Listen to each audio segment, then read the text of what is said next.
She did not remember the last time she had slept past the sound of the alarm. Not because she set one, but because her body had learned to wake before anything else could remind her of what the day would demand. The room was dark, the curtains drawn tight against a sky that had not yet begun to lighten, and the silence in the house was the kind that pressed in from all directions, thick with things left unspoken and bills left unopened. She lay still for a moment, her eyes tracing the crack in the ceiling that had widened over the past 2 winters, a slow fracture that mirrored the one running through everything she owned.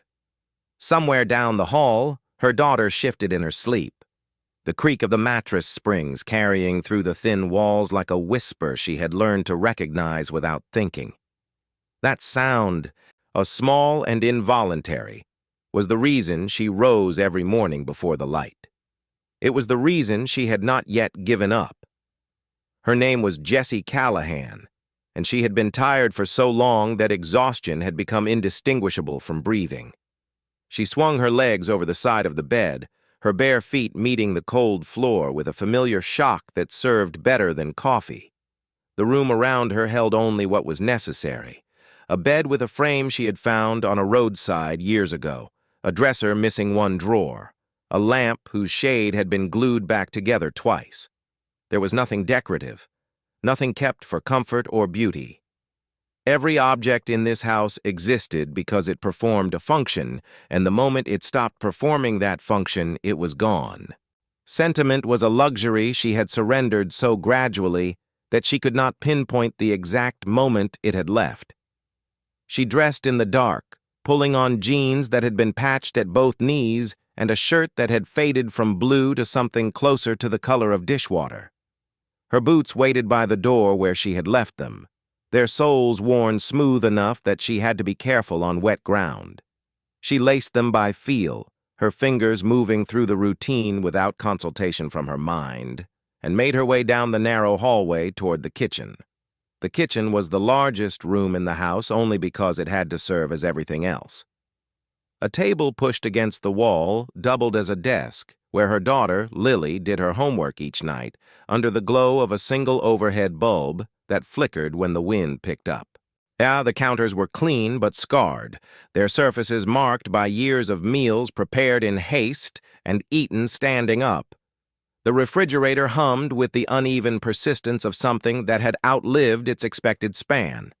Inside it, the shelves held exactly what she had calculated would last until her next paycheck, arranged with a precision that would have looked obsessive to anyone who had never counted the days between grocery trips.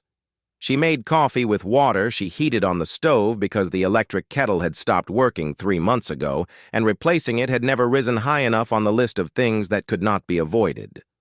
The coffee was weak, stretched further than the grounds intended, but it was warm, and warmth had its own kind of value when the world outside offered so little of it. She stood at the window and drank it slowly, watching the first gray suggestions of morning creep across a yard that had long since stopped pretending to be a lawn. The grass grew in patches, interrupted by bare earth and the ghosts of a garden she had once tried to maintain before realizing that even plants required more attention than she had left to give. Beyond the yard, the town of Harlan sat in the shallow valley below, its rooftops just visible through the line of elms that had once been someone's idea of a windbreak. Harlan was the kind of place that people described as quiet, which was another way of saying that nothing happened there unless it was slow and often painful. The factories that had once given the town its pulse had closed years before Jessie was born, and what remained was a community built on memory and the stubborn refusal to relocate. Shops opened and closed with the regularity of seasons, and the ones that survived did so by offering what could not be found online or driven to the next county for. There was a hardware store run by a man who never smiled, a grocery whose prices rose each month by amounts too small to protest but too consistent to ignore, and a diner where the same faces gathered to discuss the same problems over coffee that was only marginally better than what Jessie made at home. She had grown up here, in this house, in this exact kitchen.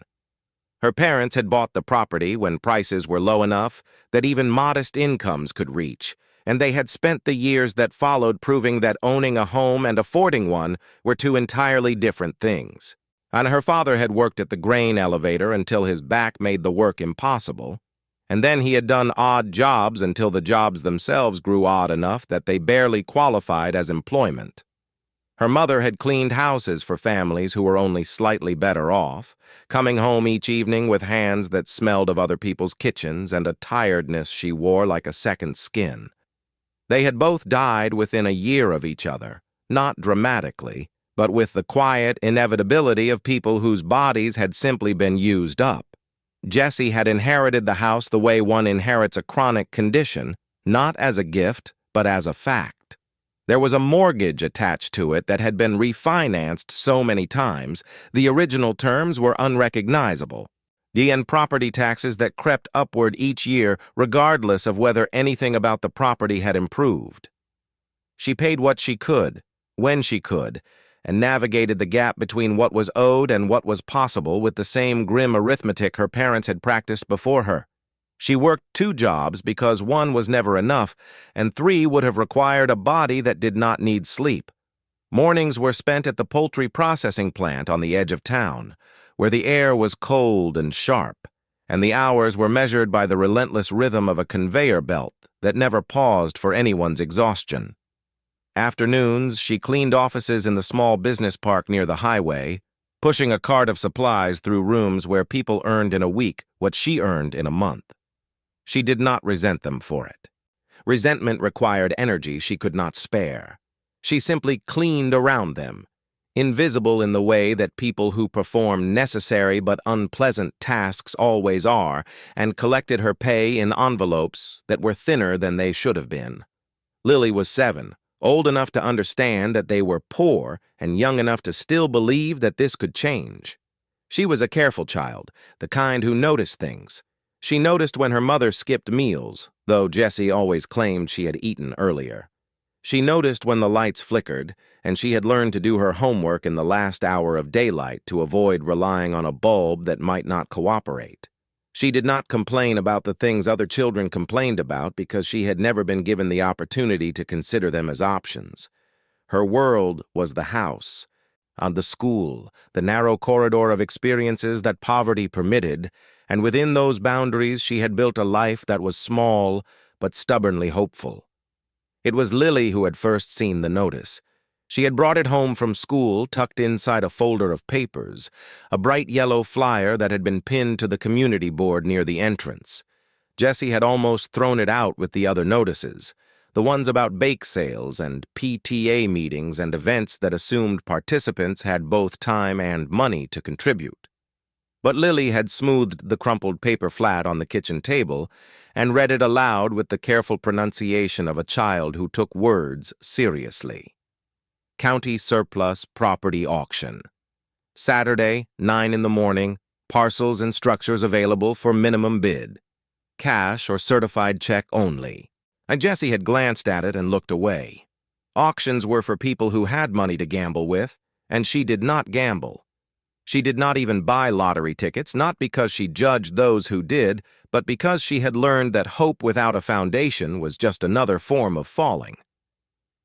Lily, however, had not let it go.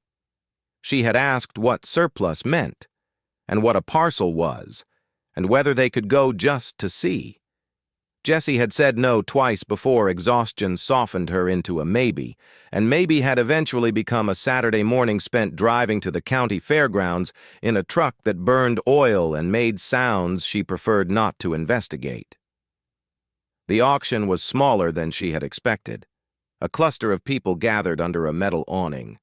Most of them men in work clothes who knew each other by name and greeted each new lot with the easy confidence of experience.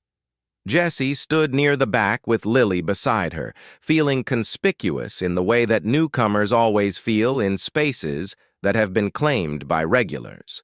She watched as parcels of land were described and bid upon, as old equipment changed hands for prices that sounded either absurd or reasonable, depending on knowledge she did not possess. The auctioneer moved through the lots with the practiced rhythm of a man who had done this so many times the words had become music rather than language. Most items drew at least modest interest. A tractor with a seized engine went for $200.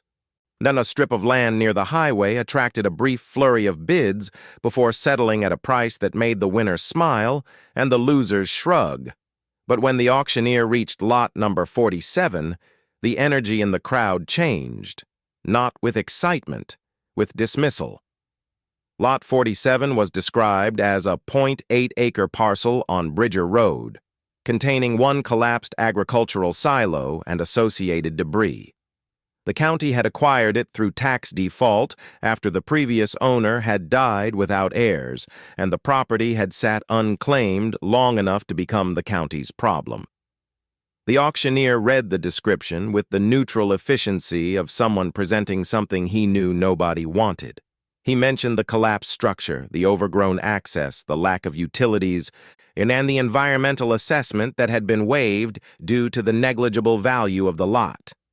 He opened the bidding at $50, then lowered it to $25 when no one raised a hand. A few of the regulars chuckled.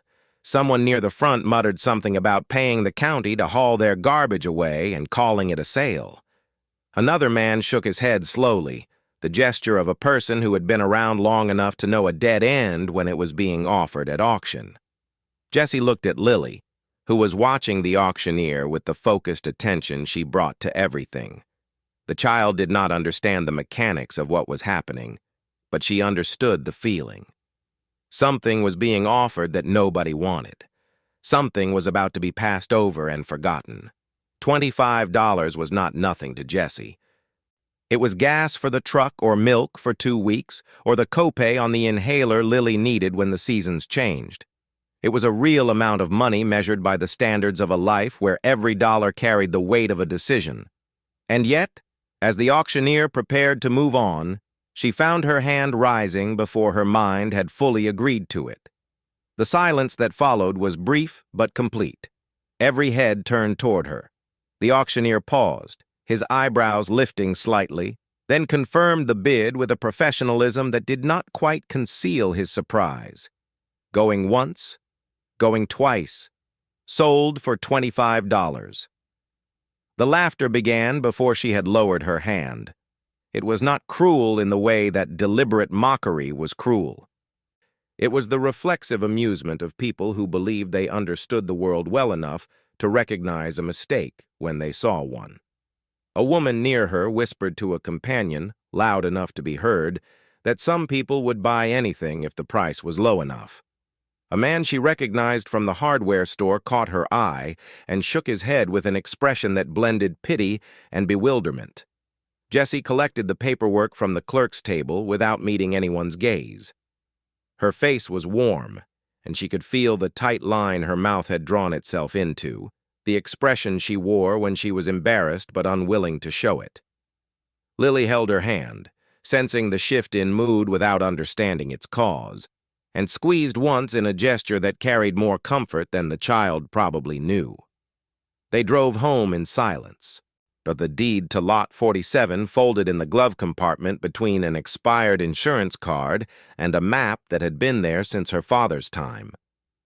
Jessie gripped the steering wheel with both hands and stared at the road, already hearing the conversation she would have with herself later, the one where she listed every reason this had been foolish and then failed to arrive at a satisfying explanation for why she had done it anyway. That evening, word spread with the speed that only small towns could achieve. By the time she walked into the grocery store the next morning, the story had already been told enough times to acquire embellishments. She had not simply bought a collapsed silo for $25. She had, according to the version circulating at the diner, announced her intention to live in it. According to another, and she planned to sell it for profit, as though a pile of rusted metal and broken concrete in the middle of nowhere constituted a real estate opportunity. Her neighbor Margaret was the first to address it directly. Margaret was a woman who believed that advice was a form of generosity, and she dispensed it with the same frequency and enthusiasm she brought to watering her lawn. She appeared at Jessie's door with a casserole and a look of theatrical concern. And before the casserole had been set down, she was already explaining why the purchase had been unwise. She spoke of wasted money in cautious terms, of better uses for $25, of the example being set for Lily. Her voice carried the particular blend of kindness and condescension that made Jessie's jaw tighten involuntarily. Jessie thanked her for the casserole and said nothing else. She had learned years ago that defending a decision to someone who had already judged it was an exercise that cost more than it returned. Margaret left looking unsatisfied, as people often did when the reaction they expected was replaced by quiet. Others were less diplomatic. At the processing plant, a co-worker named Dale brought it up during break with the grin of someone who had been waiting for the opportunity. He asked her if she planned to grow corn in a pile of rubble or maybe raise chickens in the wreckage. The men around him laughed, and Jessie felt the familiar heat climb her neck. She told him she planned to mind her own business and suggested he try the same. The laughter shifted and Dale's grin lost some of its width, but the damage was already done. For the rest of the shift, she felt the sideways glances and heard the murmured amusement that followed her down the line. Even her sister Karen, who lived 3 hours away and called once a month with the regularity of a utility bill, expressed concern when she heard the news through the family network of partial information. Karen asked what Jessie was thinking. The question was not delivered with curiosity, but with the flat certainty of someone who had already decided the answer was nothing. Jessie listened, offered a few words of reassurance that she did not entirely believe, and ended the call earlier than usual. Through all of it, Lily remained unfazed. The child had a way of treating the world's opinions as background noise, filtering out the static until only the signal remained. She asked Jessie when they could go see their silo. She said the word "there" with a possession that bordered on defiance, as though the $25 had purchased not just a piece of land, but a stake in a future that others could not see. Jessie looked at her daughter, at the brightness in her eyes that poverty had not yet managed to dim, and felt something shift inside her. Not confidence exactly. Something closer to the decision to stop apologizing for a choice she had already made. They drove out to Bridger Road the following Saturday, the truck rattling over a surface that had not been maintained in years. The road itself was a narrow strip of cracked asphalt that wound through land no one had farmed in decades, flanked by overgrown ditches and the skeletal remains of fence posts that had long since lost their wire. And there were no houses nearby, no signs of habitation, only the slow encroachment of nature reclaiming what had once been shaped by human effort. The property appeared without warning, set back from the road behind a wall of wild brush that had grown high enough to block the view from a passing car. Jessie pulled the truck onto a patch of hard ground that might once have been a driveway and shut off the engine. For a moment, neither of them moved. They simply stared at what $25 had bought. The silo had collapsed inward, its cylindrical walls folded like a tin can crushed by a careless hand. Rust had consumed every surface that was exposed to air, turning the metal into shades of orange and brown that blended with the autumn weeds growing through and around it. The concrete foundation was cracked in multiple places. The sections of it heaved upward by frost and root pressure until the whole structure looked as though it had been dropped from a height and left where it landed. Surrounding it were the remnants of what might once have been a small storage building or equipment shed, its roof gone entirely, its walls reduced to a few stubborn boards that leaned against nothing. The land itself was neither flat nor useful. It sloped unevenly, pitted with depressions that collected water and bred mosquitoes, covered in a tangle of thistle, ragweed, and the dry stalks of last year's growth. There was no path to the silo, no cleared ground, no indication that anyone had walked this property in years. The only sound was the wind moving through the brush and the distant call of a bird whose species Jessie could not identify. Lily was the first to open her door. She climbed out with the certainty of a child who had not yet learned to be discouraged by appearances, and walked toward the wreckage with the kind of curiosity that adults called reckless and children called living. Jessie followed more slowly, her boots finding uneven ground with each step, her eyes scanning the property not with hope, but with the practical assessment of someone trying to understand exactly how bad a situation was. Up close, the silo was worse than it had looked from the road. The collapse had been comprehensive, leaving very little of the original structure intact above ground level. Metal panels lay scattered like the pages of a book thrown open by wind, their edges sharp and discolored. The interior, what she could see of it through the gaps, was filled with debris, dirt, and the accumulated refuse of years of abandonment. There was a smell to it, damp and metallic, the scent of decay that had been happening slowly and without witness. Jessie circled the perimeter, stepping carefully over broken concrete and half-buried metal. She was not looking for anything specific. She was simply trying to understand the shape of what she had acquired, to map the boundaries between what was salvageable and what was simply gone. The foundation was larger than the visible wreckage suggested, extending several feet beyond the collapsed walls in a ring of poured concrete that had cracked but not crumbled entirely. She noticed, without attaching significance to it, that the concrete at the base seemed thicker than what a simple grain silo would have required, and the walls of the foundation were not thin pores meant to support a lightweight metal cylinder. They were substantial, reinforced with rebar she could see protruding from broken edges, as though whoever had built this had intended it to support something far heavier than stored grain. Lily called to her from the far side of the wreckage, her voice carrying the particular excitement of a child who had found something interesting among the ruins. Jessie made her way around, expecting a rusted tool or an animal bone, the kind of small discovery that delighted 7-year-olds and meant nothing to anyone else. What Lily had found was a section of the silo's base where the ground had eroded away, creating a gap between the soil and the concrete foundation. It was narrow, perhaps 2 feet wide and less than a foot tall, but through it, Jessie could see something that made her pause. Below the foundation, where there should have been nothing but packed earth and gravel, there was open space, not a crack or a pocket of settled ground, but a deliberate void, a gap that extended beyond what the narrow opening allowed her to see. The air coming from it was cool and carried a different scent than the surface, something cleaner, almost mineral, like stone that had been sealed away from weather. She knelt and pressed her face closer to the gap, shading her eyes against the daylight. The space below was dark, but not featureless. She could make out the faint suggestion of a flat surface, a floor of some kind, smooth and level, positioned perhaps 6 or 7 feet below the foundation. Her heart beat a little faster, though she did not understand why. And there was nothing inherently alarming about finding a sublevel beneath an old agricultural building.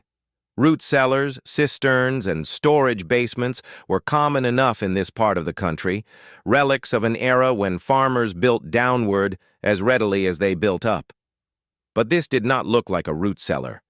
The surface she could glimpse was too uniform, too deliberate. There were no rough edges, no signs of the improvised construction that characterized most underground farm storage. Whatever was down there had been built with intention and with materials that exceeded what a simple agricultural operation would have justified. She sat back on her heels and looked at the collapsed silo with new eyes, the thick foundation, the reinforced concrete, the disproportionate construction for what had been described as a standard grain storage facility. The pieces rearranged themselves in her mind, not into a complete picture, but into a question she had not known to ask until this moment. She had assumed the silo had collapsed because it was old and neglected.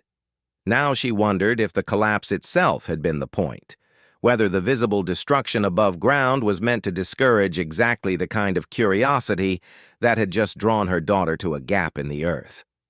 Lily was already trying to push her arm through the opening, her small fingers reaching toward the darkness below, with the fearlessness that terrified every parent and fueled every discovery. Jessie pulled her back gently but firmly.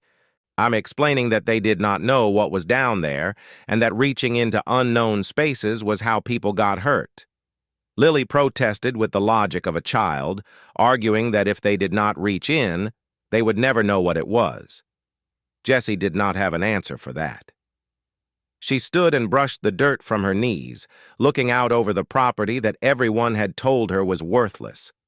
The wind moved through the brush, bending the tall grass in waves that looked almost like the surface of water. Beyond the property line, the land stretched flat and empty toward a horizon that offered no opinion on what she had found. They drove home as the afternoon light began to soften, Lily chattering about underground caves and buried treasure with the unrestrained imagination that had not yet been disciplined by reality. Jessie listened without responding, her mind returning again and again to the gap beneath the foundation, to the smooth surface she had glimpsed in the darkness, to the feeling that had settled in her chest and refused to be dismissed. It was not hope. She had been disappointed too many times to recognize hope on sight. It was something more practical, more cautious.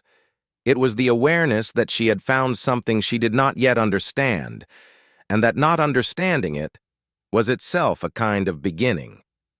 That night, after Lily had fallen asleep with a book still open on her chest, Jessie sat at the kitchen table and spread out the deed and the property description she had been given at the auction. The documents were spare, offering little beyond the legal boundaries of the lot and the assessed value, which was listed as nominal. Yes, there was no mention of a sub-level or any underground structure. The property history noted only the previous owner, a name she did not recognize, and the date of tax default, which was more than a decade old. She opened her laptop, a machine so old it required several minutes of patience before it was willing to cooperate, and searched for the address on Bridger Road. The results were thin. A satellite image showed the property as a vague green smear with the collapsed silo barely visible among the overgrowth. County records repeated what the deed already told her. There were no building permits on file beyond the original silo construction, dated 43 years earlier. No modifications, no additions, no inspections. She leaned back in her chair and stared at the screen. If someone had built something beneath that silo, they had done it without the county's knowledge or with its deliberate indifference. Either possibility raised questions she was not yet equipped to answer, but she would answer them. That much she decided before closing the laptop and turning off the kitchen light. She would go back. She would bring tools. And she would find out what $25 had actually purchased beneath the surface of a property the entire town had laughed at her for buying. The week that followed was a study in concealment.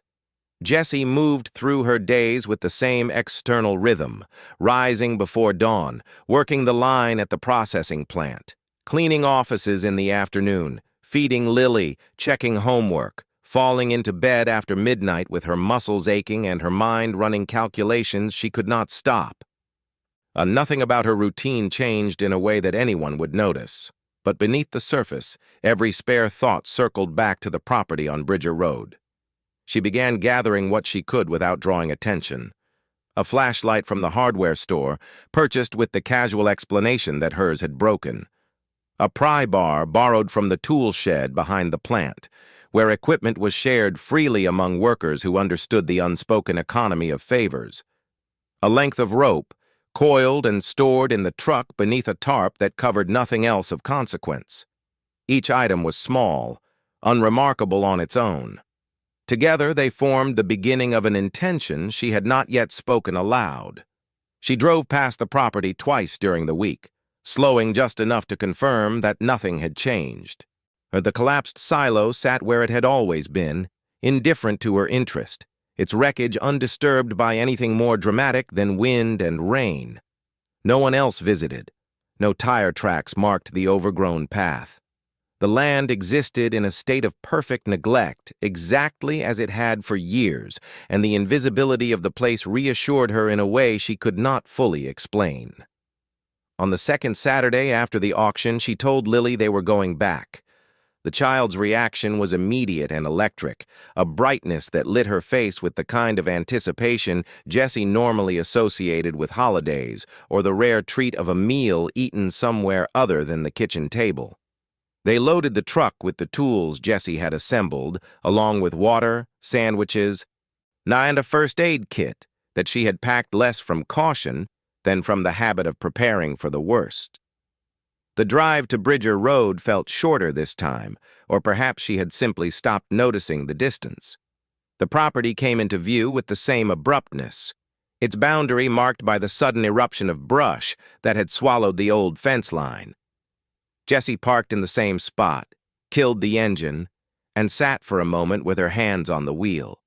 The silence of the place pressed in through the open windows, deep and patient.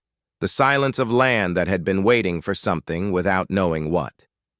She unloaded the tools while Lily ran ahead, her small boots kicking through the weeds with the abandon of someone who had not yet learned to be cautious in unfamiliar places. By the time Jessie reached the base of the collapsed silo, Lily was already crouching near the gap they had found the week before, peering into the darkness with an intensity that made her look older than her years. Jessie knelt beside her and shone the flashlight into the opening. The beam cut through the dark, illuminating the smooth surface she had glimpsed before. It was concrete, poured evenly, and finished with a care that was entirely inconsistent with the ruined structure above. The floor below was clean, free of the debris and dirt that covered everything on the surface. This was not a space that had been left to the elements. It was a space that had been sealed. She worked the pry bar into the edge of the gap, testing the concrete above for weakness. The foundation was thick, but the erosion that had created the opening had undermined its support. After 20 minutes of careful leverage, she managed to break away a section large enough for her to lower herself through, provided she went feet first and did not mind the tight fit. She told Lily to wait at the surface. The child protested, her face screwing into the particular expression of stubborn displeasure that mirrored Jessie's own so closely it would have been funny under other circumstances. Jessie did not budge. She tied the rope to the pry bar, wedged it across the opening as an anchor, and lowered herself into the darkness with the flashlight clenched between her teeth. The drop was shorter than she expected. Her boots hit the concrete floor with a sound that echoed in a way that told her the space was larger than the opening had suggested. As she straightened, took the flashlight in her hand, and swept the beam in a slow arc around her. What she saw made her stop breathing. She was standing in a corridor. Not a root cellar, not a cistern, not a storm shelter. A corridor, 8 feet wide and tall enough that she could not touch the ceiling with her outstretched hand. The walls were poured concrete, smooth and uncracked, reinforced at intervals with steel beams that caught the flashlight and threw back dull reflections. The floor beneath her boots was level and clean, coated with a fine layer of dust that showed no footprints other than the ones she was now making. The air was cool, almost cold, and carried that same mineral scent she had noticed before, the smell of sealed stone and still air that had not been disturbed in years. The corridor extended in both directions, disappearing beyond the reach of her flashlight into darkness that felt less empty than it should have. She stood there for a long moment, her heart hammering, her mind struggling to reconcile the world above, the collapsed silo, the worthless land, the $25 joke, with the engineered space that surrounded her now. She took a step forward, then another, the beam of the flashlight tracing the walls as she moved. There were marks on the concrete at regular intervals, small metal plates bolted flush with the surface, each one bearing a stamped number that increased as she walked. The numbering suggested a system, an organization that went beyond anything she associated with agricultural infrastructure. Grain silos had ladders and hatches and ventilation ports, and they did not have numbered corridors that extended underground, like the hallways of a building that had been buried on purpose. At the far end of the corridor, the flashlight found a door. Not a hatch or a grate, but a proper door, heavy steel, with a lever handle and a frame set into the concrete with the same meticulous precision she had seen throughout.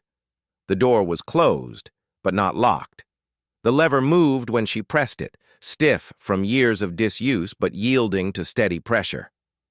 The mechanism inside clicked with a sound that traveled through the silence like a stone dropped into still water. She did not open it. Not yet. She stood with her hand on the lever, feeling the cold metal against her palm, listening to the quiet that surrounded her.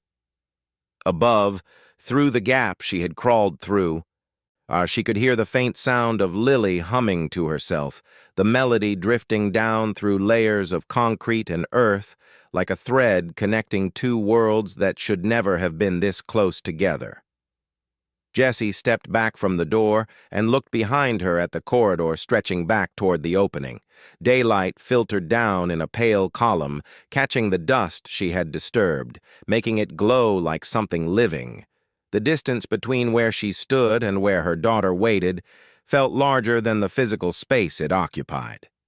She was not simply underground. She was on the edge of something that the surface world had not acknowledged. Something that had been built and hidden and sealed away with a deliberateness that frightened her even as it pulled her forward. She made herself turn away from the door. She would come back. She needed better equipment, more light, more time. She needed to understand the scale of what she was dealing with before she went deeper. But even as she climbed the rope back to the surface, squinting against the sudden brightness, she carried the image of that corridor with her like a photograph pressed against her chest. The smooth walls, the numbered plates, the steel door waiting at the end of a passage that should not have existed beneath a collapsed silo on a piece of land that nobody wanted. From above, Lily's voice called down, small and eager, asking what she could see. Jessie pulled herself through the gap and sat on the ground beside her daughter, dirt streaking her arms and the knees of her jeans. Her hands were trembling slightly, and she pressed them flat against the earth to steady them. The sun was warm on her face, and the field around them looked exactly as it had before she had descended.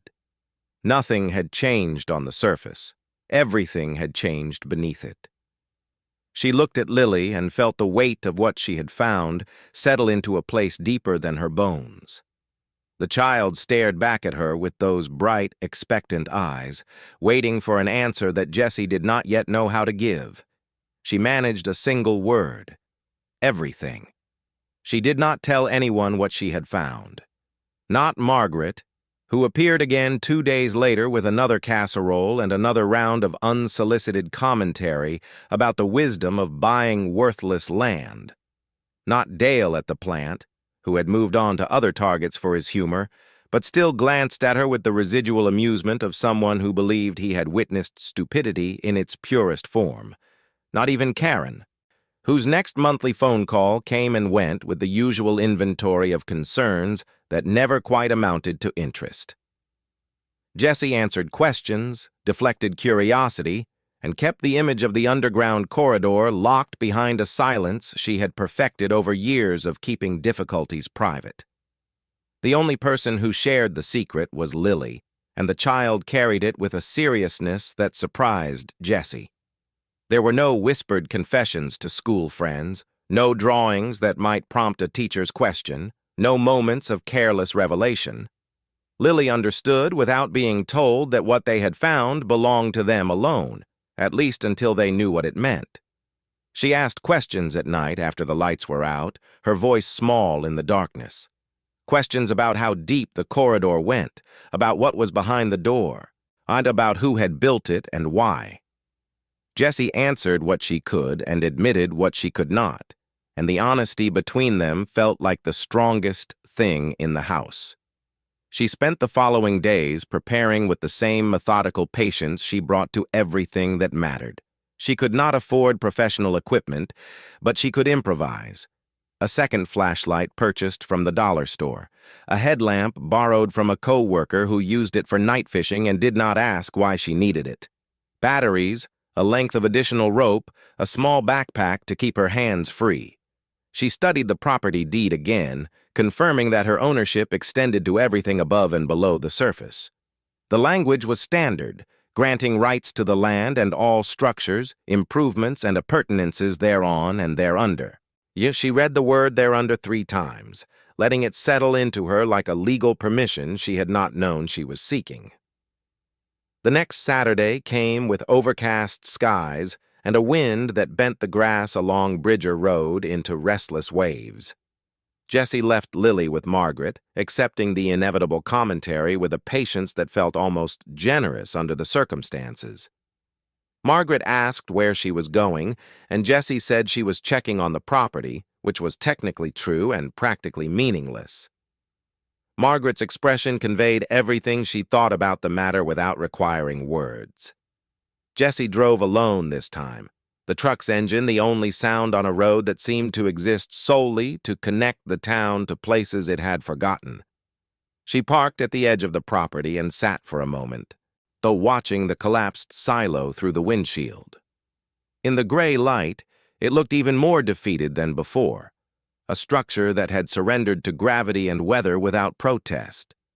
She reminded herself that what she had seen below it contradicted everything the surface suggested, and that contradiction was the reason she was here. She approached the gap in the foundation with her tools arranged and her headlamp secured.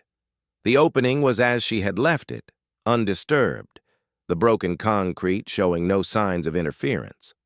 She lowered herself through with more confidence than the first time, her boots finding the smooth floor below with a familiarity that made the descent feel less like trespassing and more like returning. The corridor greeted her with the same cool silence, the same mineral scent, the same unnerving order. She swept her headlamp along the walls, reacquainting herself with the numbered plates, the steel reinforcement beams, the absolute straightness of lines that had been engineered rather than improvised. The dust on the floor showed only her footprints from the previous visit, confirming that no one else had been here. The thought was both comforting and unsettling. Whatever this place was, it had been alone with itself for a very long time. She walked to the door at the end of the corridor, her footsteps echoing softly against the concrete. The lever handle was exactly as she had left it, pressed halfway down, the mechanism inside partially engaged. She gripped it again, feeling the cold metal warm slowly against her palm, and pushed it the rest of the way.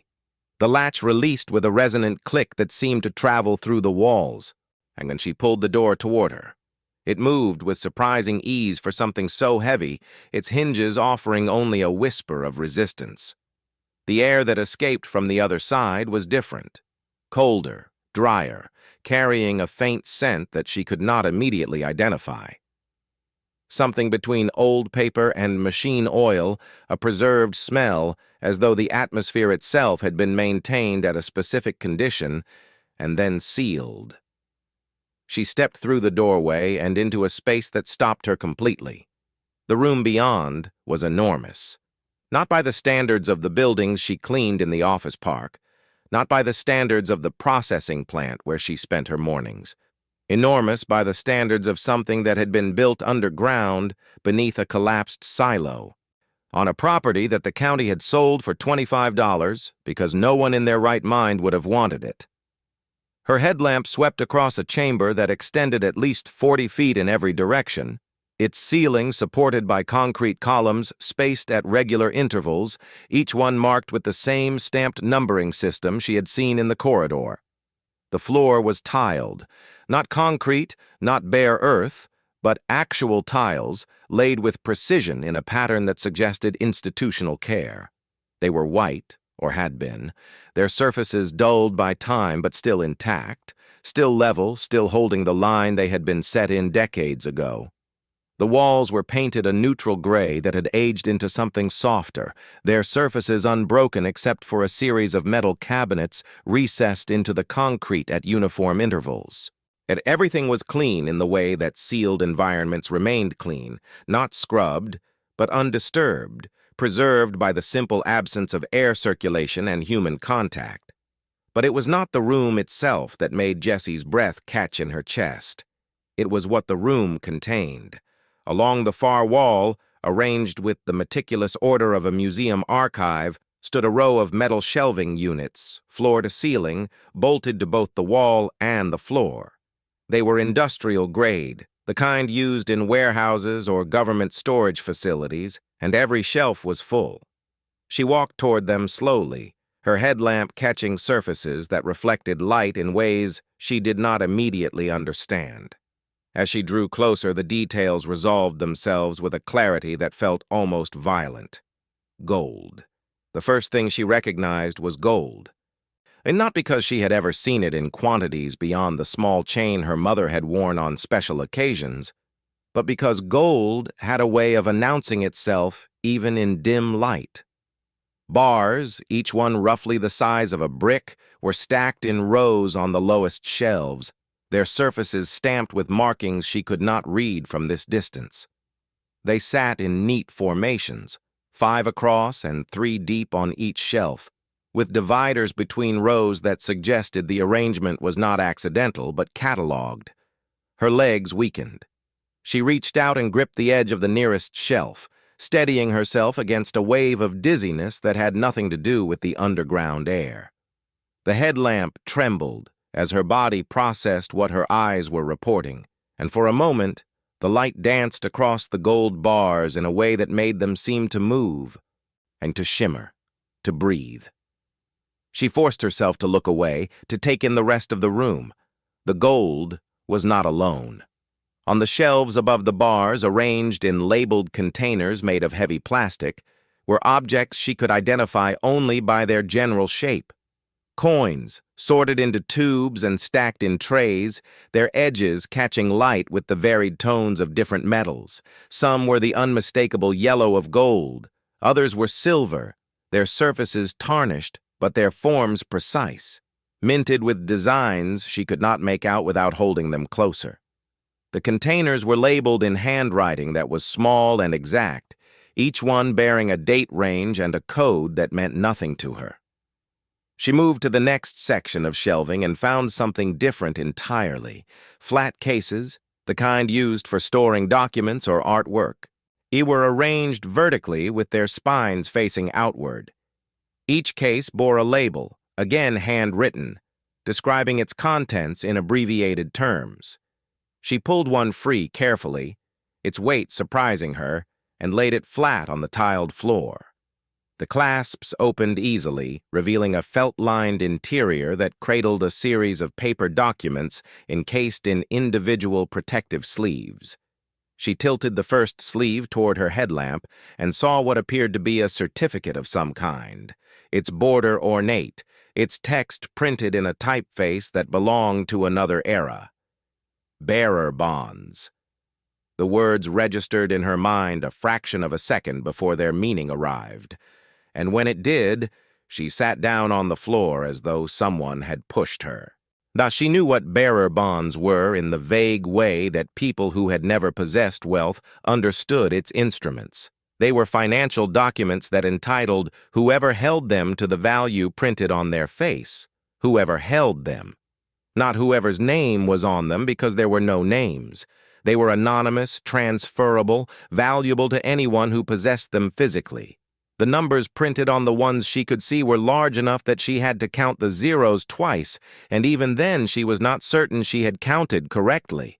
The room seemed to expand around her as she sat on the cold tiles, the flashlight casting long shadows that made the shelving units look taller and the space between them deeper. She was aware of her own breathing, loud and uneven in the silence, and of the absurdity of her position. A woman who counted grocery costs to the penny, who wore boots with no tread, who had been mocked by everyone she knew for spending $25 on a collapsed silo, sitting on the floor of an underground vault, surrounded by more wealth than she had ever imagined could exist in one place. She stood up after several minutes, or perhaps longer. Time had lost its usual authority down here. She moved through the room with the deliberate care of someone walking through a space that might disappear if disturbed too roughly. The shelving units continued along the wall, each section holding different categories of assets.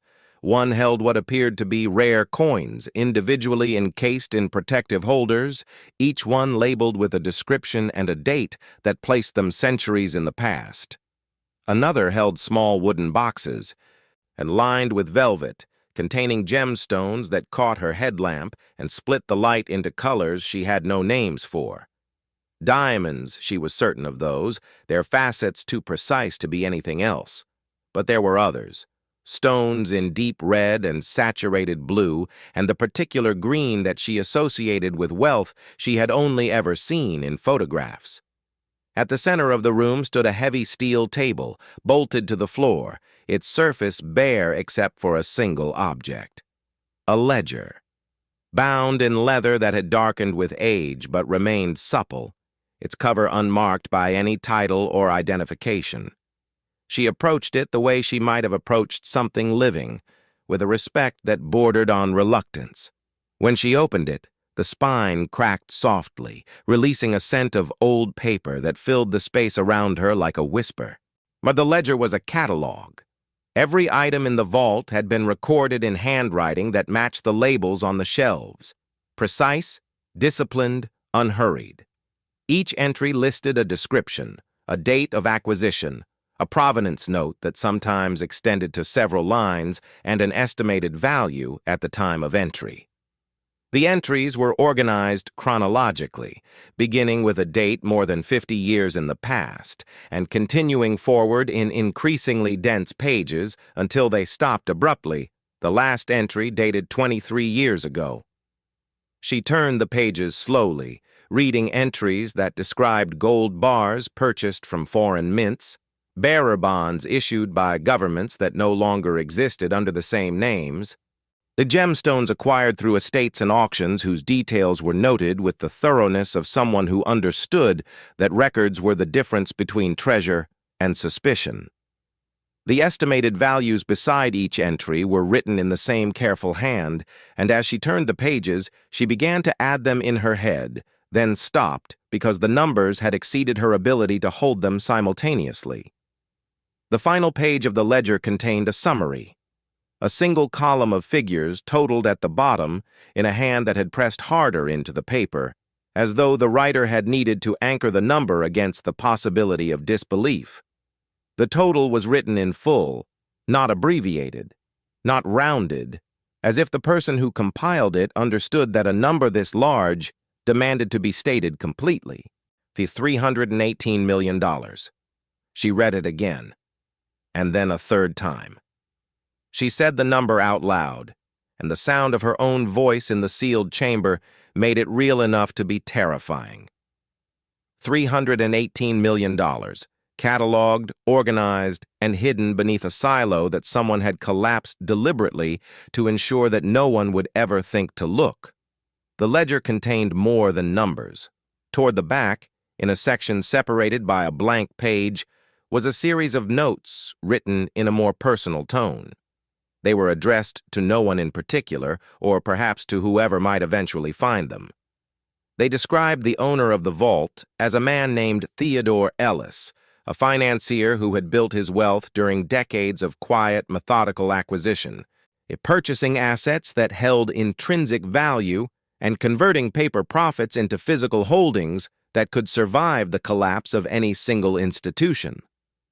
He had constructed the vault during a period when he believed the financial system would eventually betray the people who trusted it, and he had spent years filling it with the proceeds of a career that had rewarded patience over spectacle.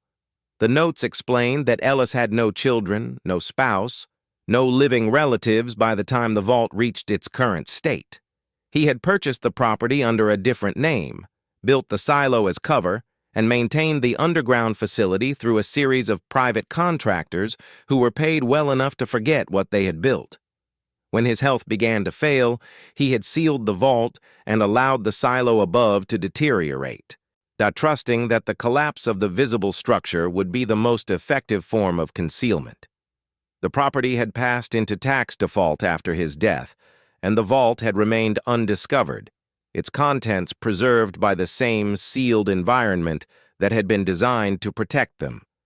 The final note was brief and carried a tone that Jessie recognized as the voice of someone who had made peace with uncertainty. It said that whoever found this place would face a choice about what to do with wealth they had not earned, and that the choice itself would reveal more about them than the money ever could. Jessie closed the ledger and placed her hands flat on the steel table, feeling the cold surface press against her palms.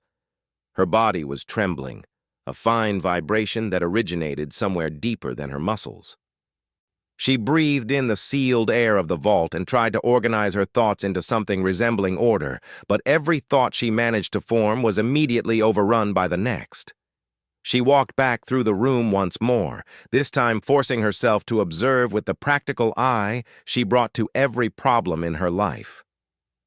She counted the shelving units. She estimated the volume of the gold bars based on their arrangement. She examined the protective cases, holding the bearer bonds and the gemstone boxes, noting their condition, their seals, their apparent age. Everything was consistent with what the ledger described. Nothing looked tampered with or removed. The vault was exactly as Theodore Ellis had left it more than 2 decades ago, patient and complete. She thought about Lily. And the thought arrived without invitation and filled the room more completely than anything it contained. She thought about the inhaler co-pays and the boots with no tread and the refrigerator that hummed too loud and the ceiling crack that widened every winter. She thought about the 2 jobs and the 4 hours of sleep and the meals she skipped so her daughter would not have to. She thought about the laughter at the auction and Margaret's casseroles and Dale's smirk and her sister's flat question about what she had been thinking. She had been thinking about survival. She had always been thinking about survival. And now, in the cool silence of an underground vault that no one else knew existed, survival had presented itself in a form so disproportionate to everything she had ever known that it felt less like an answer and more like a test. She did not take anything with her when she left, not a single coin, not a bond, not a stone. She climbed back through the corridor, sealed the heavy door behind her, and ascended the rope to the surface with hands that shook not from effort, but from the sheer overwhelm of what she was carrying in her mind. The daylight stung her eyes.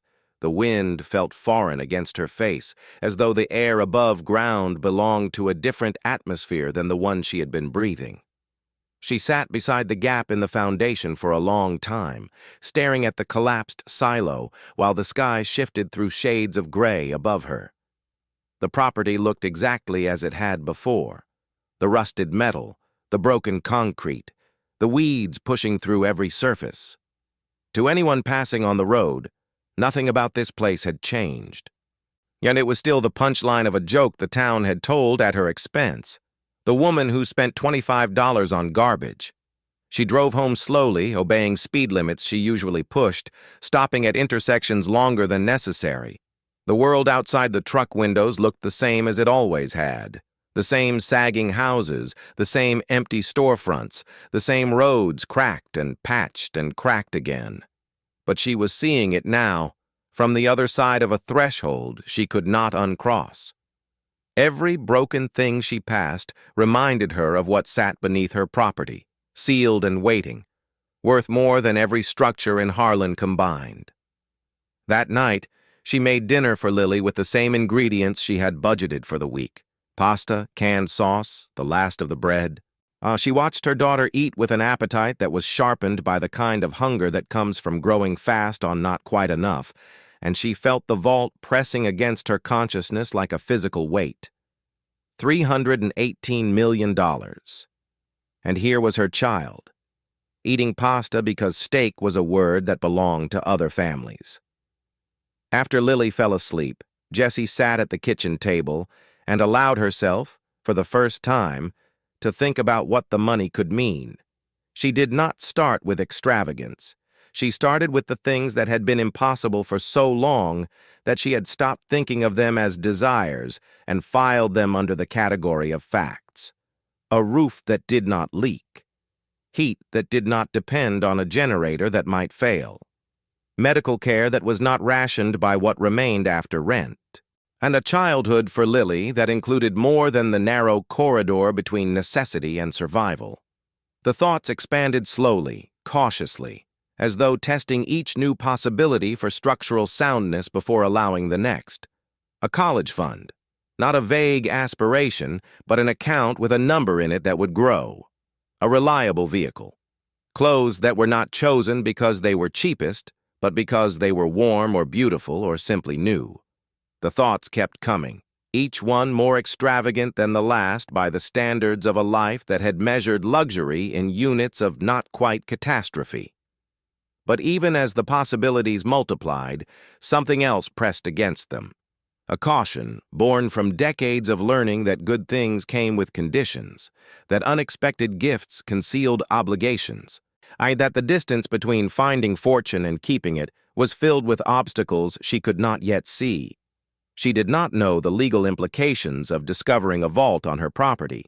She did not know whether the assets inside were subject to claims by the state, by Ellis's distant connections, by agencies she had never heard of. She did not know whether announcing the discovery would protect her or expose her to forces that operated beyond the jurisdiction of a small-town deed. What she knew was this: she owned the land. The land contained a vault.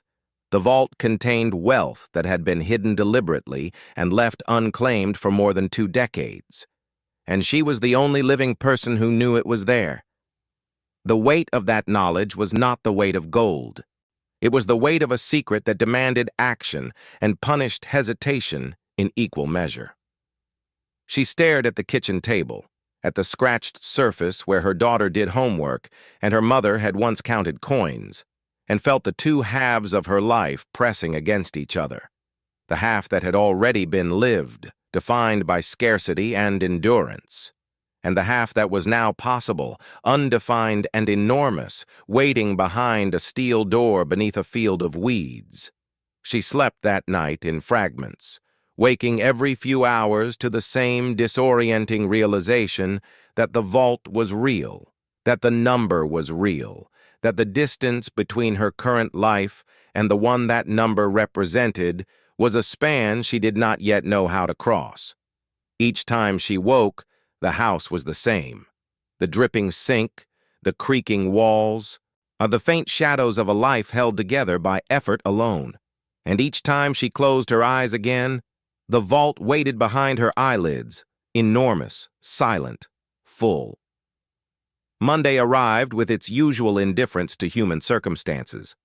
Jessie stood on the processing line and gutted poultry with hands that had touched gold bars 48 hours earlier. The contrast was so severe that it felt hallucinatory, as though she had dreamed the vault and was now being punished for the audacity of the dream. Dale made another comment about her silo purchase, something about building a mansion in the rubble, and the men around him laughed with the easy cruelty of people who believed they understood the limits of someone else's life. Jessie said nothing. For the first time, the mockery did not sting. It glanced off her like rain off a surface that had become, without anyone noticing, impermeable. She needed help. The realization came to her not as an admission of weakness, but as a practical assessment, the same kind she made when a machine broke down and the repair exceeded her skill.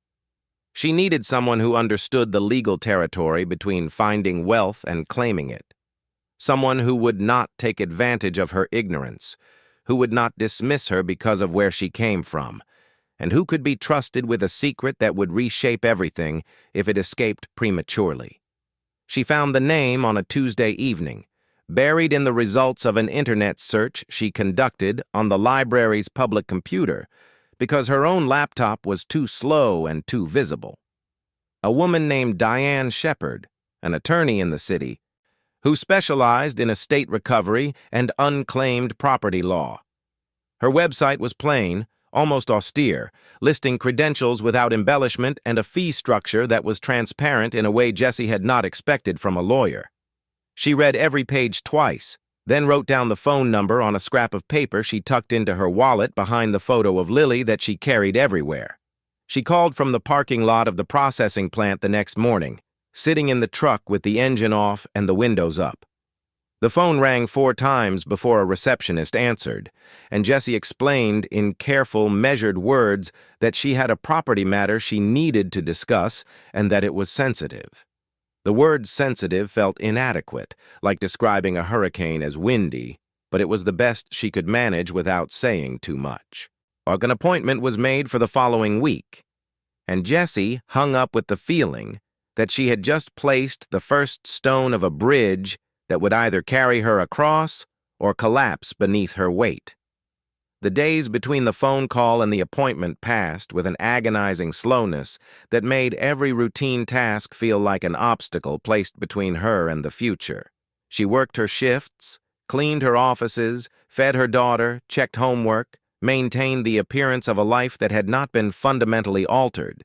But beneath every action, the vault hummed in her awareness like a frequency only she could hear.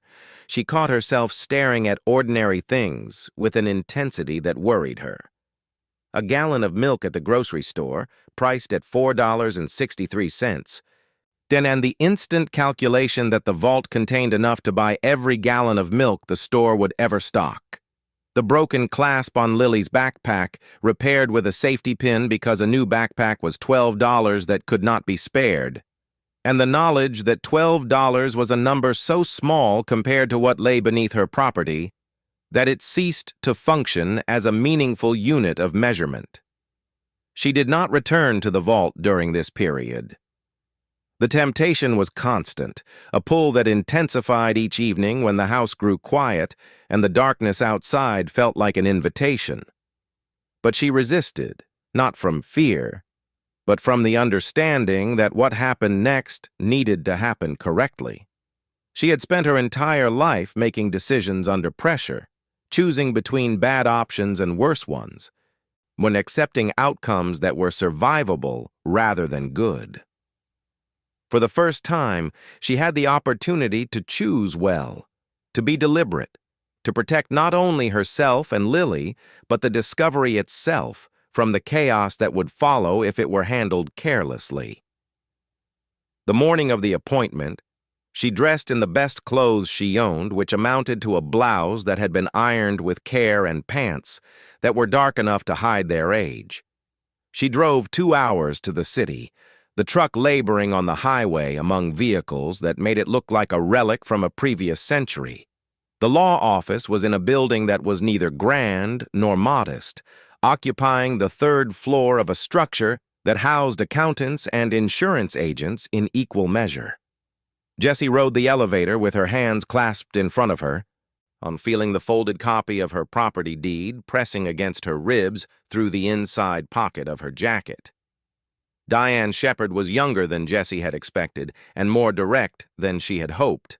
She listened without interruption as Jessie described the property, the auction, the collapsed silo, and then, with a care that made each word feel like it was being placed rather than spoken, the corridor, the vault, and its contents. She did not mention the specific total. She described it as significant, which was the understatement of her lifetime, and watched the attorney's face for any sign that she was being dismissed or doubted.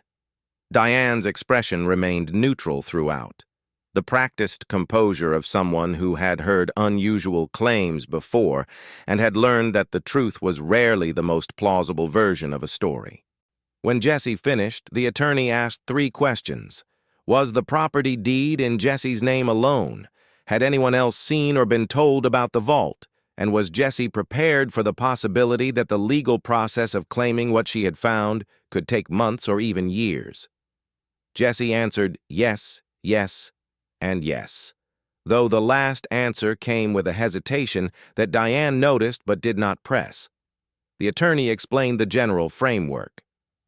Property found on land you legally owned was, under most circumstances, your property, but assets of this nature, particularly bearer bonds and items of significant historical value, could attract claims from state unclaimed property agencies, potential heirs who might surface, or federal agencies if the assets had been involved in unreported transactions.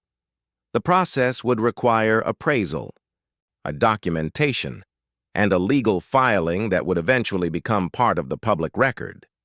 Jessie felt the familiar tightening in her chest that accompanied every encounter with systems she did not fully understand. But she also felt something else, a thread of clarity running through the complexity. The vault was on her land. The land was hers. The law, however slowly it moved, would eventually confirm what the deed already stated. She left the office with a retainer agreement signed and a timeline that extended further into the future than she would have liked. But that pointed, for the first time in her life, towards something other than the next bill or the next crisis. The drive home was quiet, the highway unspooling beneath her wheels like a ribbon being pulled from a spool that had no visible end. She thought about Theodore Ellis, the man who had built the vault and filled it and sealed it away. She thought about the note he had left in the ledger, the one about choices revealing more than money ever could. She thought about the collapsed silo sitting above all that wealth like a disguise so effective that an entire town had looked at it and seen nothing but failure. She thought about $25, and for the first time since the auction she smiled. When she arrived home, the house was dark except for the kitchen light Lily had left on, a habit the child had adopted to make the place feel less empty on the nights Jessie came home late. She found her daughter asleep at the table, a book open beneath her folded arms, her breathing slow and steady. Jessie stood in the doorway and watched her for a moment, and letting the image settle against the one she carried from the vault, the gold bars in their neat rows. Her daughter's face pressed against a library book borrowed for the third time because owning books was not something their budget acknowledged. She lifted Lily gently and carried her to bed, tucking the blankets around her with a precision that the child would never see but always felt. The room was small, its walls still covered in the drawings Lily made with crayons that had been sharpened down to stubs, flowers mostly. Houses with chimneys that produced cheerful spirals of smoke. A family standing in front of a door, two figures holding hands. The taller one with yellow hair that Lily had given her mother despite the inaccuracy, because in a child's rendering, details bent to love rather than truth. Jessie closed the door softly and returned to the kitchen, where she sat down in the chair Lily had vacated and pressed her palms flat against the table. The wood was cool and scarred, and she traced one of the deeper scratches with her fingertip, remembering the night her father had dropped a cast-iron pan and gouged the surface. Her mother had been furious. Her father had promised to sand it out. Neither of those things had changed the scratch, and it had remained there through every meal and every crisis and every quiet evening since. A record of a moment that was too small to matter and too permanent to erase. She pulled the attorney's card from her pocket and set it beside the scratch. The two objects seemed to belong to different worlds, and in a way they did. One was the relic of a life defined by things that broke and could not be replaced. The other was the first step toward a life where breaking things would no longer carry the threat of ruin. The days that followed the appointment moved with a peculiar dual rhythm. On the surface, nothing changed. Jessie continued to rise before dawn, to stand on the processing line, to clean offices, to stretch groceries across days that always seemed to have one more meal than the budget allowed. The routine was unchanged, because changing it would have invited questions she was not ready to answer. But beneath the routine, a parallel process had begun, quiet and deliberate, driven by phone calls made from the truck during her lunch break and emails sent from the library computer after her shifts. Diane Shepard moved efficiently. Within days of their meeting, she had filed preliminary paperwork establishing Jessie's claim to the property and its contents under state unclaimed property statutes. She had also engaged an independent appraiser, a man whose name Jessie did not recognize, but whose credentials, according to Diane, were respected enough to satisfy any court. The appraiser would need access to the vault, which meant someone other than Jessie would descend through the gap in the foundation and see what she had seen. The thought made her chest tighten, but she understood that the vault could not remain her secret if she wanted it to become her future. The appraisal was scheduled for a Saturday, chosen because it was the one day Jessie could be present without missing work. She arranged for Lily to stay with Margaret again, and enduring another round of commentary about the silo property that she absorbed without reaction.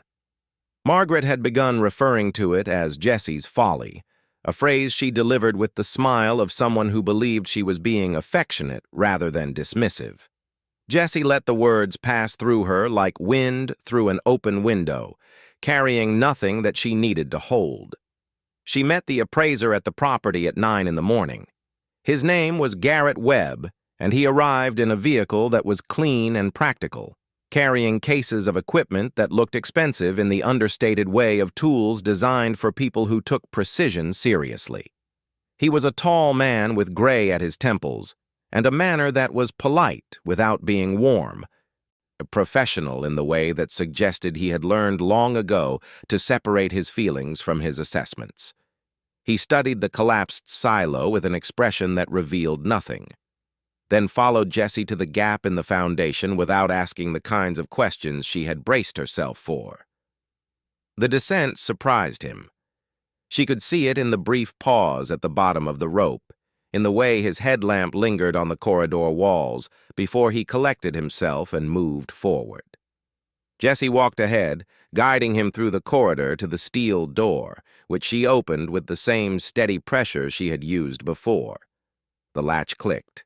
The air shifted, and Garrett Webb stepped into the vault for the first time. He did not speak for several minutes.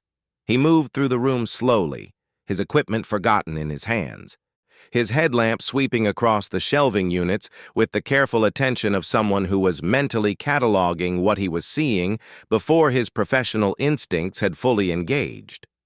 When he finally turned to Jessie, his expression had changed. The professional neutrality was still there, but beneath it was something she recognized because she had felt it herself. Awe, tempered by the understanding that awe was not useful until it had been converted into numbers. He began his work without further comment, setting up lights that filled the vault with a brightness it had not known since its construction. The gold bars were weighed, measured, and photographed individually. The coins were examined under magnification, their origins and dates recorded with a specificity that turned each one from an object into a story. The bearer bonds were handled with gloves and assessed against databases he accessed through a device that drew its signal from somewhere Jessie could not imagine reaching underground. The gemstones were placed under instruments she had no names for, their qualities translated into grades and categories that meant nothing to her and everything to the markets that would eventually determine their value. The process took hours. Jessie sat on the tiled floor with her back against one of the concrete columns and watched, feeling simultaneously present and removed, as though she were observing her own life from a distance that made it look unfamiliar. She watched Garrett handle objects worth more than her house, more than her street, more than every paycheck she had ever earned combined, and she felt not greed or elation, but a deep quiet. The kind that comes when a question you have been living inside for years is finally answered, and the answer is so large that it requires a silence of its own to be absorbed. When Garrett finally packed his equipment and turned to her, his expression had settled into something between professional composure and genuine respect. He told her he would need several weeks to compile the formal report, but that his preliminary assessment confirmed the ledger's figures were not exaggerated. If anything, he said, certain items had appreciated significantly since the last entry was recorded. The total would likely exceed the $318 million that Theodore Ellis had documented. Jessie heard the number again, spoken in someone else's voice this time. Diane felt it land differently than it had when she had read it alone in the silence of the vault. It was no longer a figure on a page. It was a fact confirmed by a stranger with instruments and credentials, and no reason to lie. She thanked him, shook his hand, and watched him climb the rope to the surface with a steadiness that she envied. She stayed below for a few minutes longer, standing in the vault with the overhead lights still burning, looking at the shelves that held a fortune she had not earned and could not yet fully comprehend. The air hummed with the silence of sealed spaces, and the gold caught the light in a way that made it look almost alive, as though it had been waiting patiently for someone to acknowledge its existence. She turned off the lights, sealed the door, and climbed back into the daylight. And the collapsed silo sat above her, rusted and broken and utterly convincing in its performance of worthlessness. She brushed the dirt from her clothes, coiled the rope, and walked to her truck with the same measured steps she had used every day of her working life. From the road, nothing about the scene would have drawn a second glance. A woman in worn boots, leaving a piece of land nobody wanted, driving a truck that burned oil on the way home. No one watching would have known that she was carrying $318 million in her mind and a future in her chest that was expanding so fast she could barely breathe around it. The weeks that followed the appraisal were the longest of Jessie's life, and she had lived through weeks that had felt like years. Diane Shepherd worked with a diligence that Jessie could track only through the occasional phone call and the documents that arrived in envelopes she opened with hands that trembled, not from fear but from the sustained tension of waiting for something enormous to either materialize or collapse.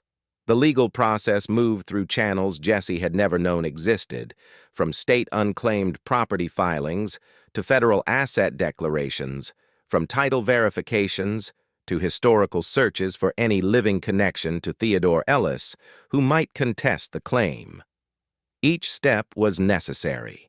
Each step took time, and each step brought her closer to a moment she could not yet visualize. The moment when the vault beneath the collapsed silo would stop being a secret and start being her life. She continued working both jobs. And the decision was not born of necessity alone, though necessity remained a real and present force in a household where the refrigerator still hummed too loud and the ceiling cracks still widened with every freeze. She continued because stopping would have drawn attention, and attention was something the process could not yet survive.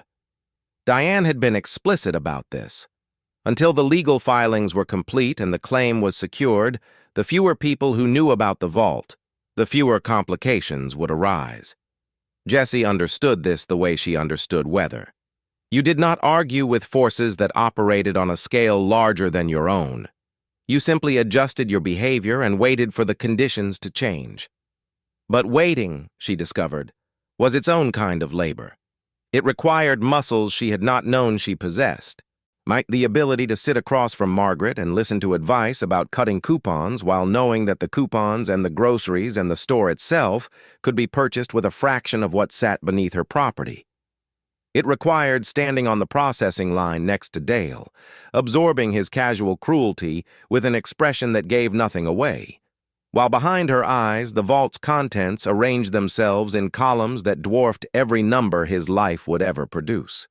It required tucking Lily into bed each night in the same small room with the same crayon drawings on the walls, knowing that the distance between this room and the one her daughter deserved was measured not in miles but in legal filings and appraisal reports and the slow machinery of a system that did not care how long she had been poor. And the hardest part was the silence. She had kept secrets before, the way all people who lived close to the edge kept secrets. The months when she had been behind on the mortgage and told no one. The times she had skipped meals and claimed she was not hungry. The Christmas when Lily's gifts had come from a donation bin, and Jessie had wrapped them as though they had been chosen with care rather than accepted with gratitude.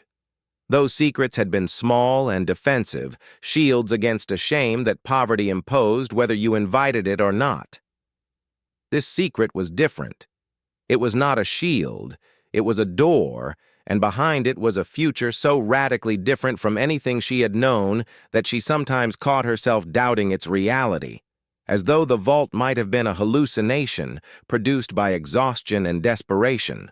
She returned to the property once during this period, alone, on an evening when the light was failing and the road to Bridger was empty. She did not descend into the vault. She simply stood beside the collapsed silo and looked at it, letting the rust and the weeds and the broken concrete fill her vision. She needed to see it as it was, to remind herself that the surface was not the truth. The surface was a disguise, and she was the only person who knew what it concealed. The wind moved through the brush around her, carrying the scent of soil and dry grass, and she breathed it in with the slow deliberateness of someone storing a memory against a future when this place would look entirely different. The call from Diane came on a Thursday afternoon, and during the 15-minute break between Jessie's shift at the plant and her drive to the office park. She was sitting in the truck with the engine off, eating a sandwich she had made that morning with the last of the bread, when her phone buzzed against the dashboard. Diane's voice was steady, as it always was, but there was something beneath the steadiness that Jessie had not heard before. A note of finality that made her set down the sandwich and grip the phone with both hands. The claim had been approved. The state had found no competing heirs, no outstanding liens, no federal interest in the assets.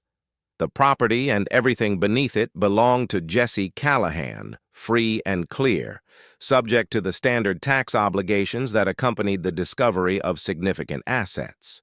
Diane outlined the next steps with the precision of someone who had already prepared the documents, the formal transfer of the vault's contents to secure storage, the engagement of a financial management team, the structured disclosure that would protect Jessie's privacy to the extent the law allowed. Jessie listened, and as she listened, she felt something shift inside her that had been locked in place for so long she had forgotten it could move. It was not joy, not exactly. Joy was too simple a word for what was happening. It was the sensation of a weight being lifted so gradually that she could feel each ounce of it leaving her body, each layer of pressure that had accumulated over years of struggle peeling away like bark from a tree that had survived a fire. By the time Diane finished speaking, Jessie's face was wet, and she did not know when the tears had started. She sat in the truck for a long time after the call ended.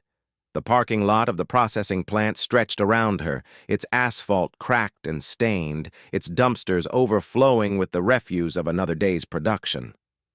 Workers moved between buildings with the hunched urgency of people who measured their lives in shifts. She watched them and felt a distance opening between herself and the world she had inhabited for as long as she could remember. Not a distance of contempt or superiority. A distance of passage, the kind that opens when you realize you are leaving a place you will never return to, and the leaving is neither happy nor sad, but simply, irrevocably, real. She drove to Margaret's house and picked up Lily with an expression that her neighbor interpreted as tiredness, and that was, in fact, the careful composure of someone trying not to scream with an emotion too large for the space it occupied. Lily climbed into the truck and buckled herself in with the practiced ease of a child who had ridden in this seat 1,000 times, her legs still too short to reach the floor. She looked at her mother and asked if everything was okay. Jessie looked back at her, at the small face that had been the reason for every sacrifice and every sleepless night and every meal skipped in silence, and told her that everything was going to be different now. Lily's eyes widened, not with understanding, because the scope of what Jessie meant was beyond what a 7-year-old could grasp, but with the instinct children possessed for detecting shifts in the emotional weather of their parents. She asked if different meant good. Jessie's voice broke when she answered. She said yes. She said it meant very, very good. The disclosure, when it came, moved through the town of Harlan with the force of a natural event. Not a storm, which was violent and brief, but a flood, which was slow and comprehensive, reaching into every corner and leaving nothing untouched. The news did not arrive as a single announcement. It seeped outward from the legal filings, from the county records that had been updated, from the appraisal reports that became part of the public record as Diane had warned they would. By the time the local newspaper ran a story, the essential facts had already traveled through every diner conversation, and every grocery line exchange, every phone call between neighbors who could not quite believe what they were hearing. The woman who had bought the collapsed silo for $25 had found $318 million beneath it. The reaction was not uniform, but it was universal. Everyone in Harlan had an opinion, and most of them had two. The first response, widespread and immediate, was disbelief. People who had laughed at the auction repeated the story to each other as though repetition might reveal the joke they were certain was hidden inside it. Surely there was a mistake. Surely the numbers had been exaggerated. Surely Jessie Callahan, who worked the line at the poultry plant and cleaned offices for minimum wage. He had not actually stumbled upon a fortune that exceeded the combined net worth of every resident in the county. But the numbers did not shrink with retelling. They were confirmed by the appraiser's report, by the legal filings, by the quiet authority of a process that did not care whether the people of Harlan believed it or not. The vault was real. The gold was real. The bonds and the coins and the gemstones were real. And the woman who owned them was the same woman who had been pitied, mocked, and dismissed by virtually everyone who had ever formed an opinion about her life. Dale was among the first to feel the shift. He arrived at the plant on a Monday morning and found his usual audience unreceptive to his humor. The men who had laughed with him at Jessie's expense now looked away when he tried to revive the joke. Was their faces carrying the particular discomfort of people who had been caught on the wrong side of a story that had changed its ending? Dale tried once more, a weak attempt at suggesting that some people had all the luck, and the silence that followed was more devastating than any rebuke. He did not mention the silo again. He did not mention Jessie at all, and the absence of her name in his mouth was itself a kind of acknowledgment that the ground beneath his certainty had given way. Margaret arrived at Jessie's door without a casserole. She stood on the porch with her hands clasped in front of her, her expression arranged into something that was meant to look happy, but carried the unmistakable strain of a person adjusting to a reality they had not anticipated. She said she had heard the news and that she was thrilled for Jessie. I absolutely thrilled, and the way she emphasized the word thrilled made it sound like something she had rehearsed in the car. She asked if there was anything she could do, a question that had never occurred to her during the years when Jessie had actually needed help, when a casserole without a side of judgment would have been more valuable than gold. Jessie thanked her. She did not say more than that, and the brevity of her response was not coldness. It was economy. She had spent years absorbing Margaret's advice with a patience that had cost her more than Margaret would ever know, and she found that she had nothing left to prove and nothing to repay. Margaret lingered on the porch for a moment longer, perhaps hoping for an invitation inside, and then left with a smile that did not reach her eyes and a wave that carried the faint desperation of someone who had just realized that the social order she depended on had been quietly rearranged. Karen called that evening, her voice carrying a warmth that had been absent from their monthly conversations for as long as Jessie could remember. She said she had seen the story online and could not believe it. She asked how Jessie was feeling, what she was planning, whether she needed anything. Questions that arrived in a rush that sounded less like concern and more like someone trying to establish proximity to a situation that had suddenly become desirable. Jessie listened to her sister with the same quiet she had maintained throughout the process, letting the words wash over her without resistance. When Karen finally paused, Jessie told her she was doing well and that she would call when there was more to share. The conversation ended with a silence that felt, for the first time, like it belonged to Jessie rather than being imposed on her. The town adjusted, as towns do, not gracefully but inevitably. People who had dismissed the silo purchase now described it as bold or visionary, or the kind of thing that only someone with real instinct would have done. The narrative reformed itself around the new facts, smoothing the edges of mockery into something that looked, in retrospect, almost like admiration. Jessie watched the transformation with a detachment that was neither bitter nor amused. She understood that people's opinions had never been about her. They had been about themselves, and about the comfort of believing that poverty was a permanent condition rather than a circumstance that could be altered by $25 and the courage to look beneath the surface. The changes in her life began slowly, by design.